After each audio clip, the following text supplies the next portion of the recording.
Hi guys, எல்லாரும் எப்படி இருக்கீங்க? எல்லாரும் நல்லா இருக்கீங்கன்னு நான் நம்புகிறேன். நானும் கடவுளுடைய நியமத்தில் நல்லா இருக்கேன். ஓகே, என்னைக்கான தினமும் இடைவார்த்தை சரி போடலாமே தோணுறதுனால போடுறோம். ஓகே, என்னைக்கான இடைவார்த்தை இன்னைக்கு டிசீஸ் இருக்கா? ஐ திங்க் ஏதோ தெரியாது நினைக்கிறேன். ஸோ நானே சொல்லிடுறேன், பரவாயில்ல.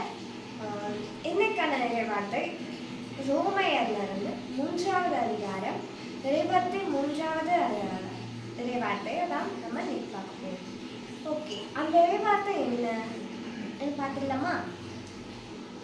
ஏனெனில் எல்லோருமே பாவம் செய்து கடவுள் கொடுத்த மேன்மையை இழந்து போயினர். அதுதான் அந்த இறைவார்த்தை. அந்த இறைவார்த்தைக்கான அர்த்தம் என்ன?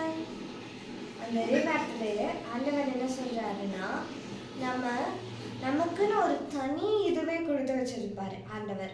ஆனா நம்ம என்ன பண்ணுறோம்? பாவம் செய்து அந்த மேன்மையையே நம்ம இழந்துடுறோம். அதை தான் அந்த இறைவார்த்தையில நமக்கு உணர்த்துறாரு. ஸோ நம்ம நிறைய பாவம் செஞ்சிருக்கோம்.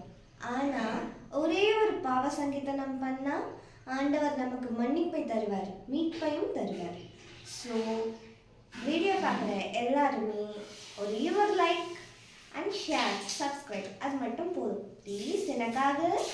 தேங்க்யூ, பாய்.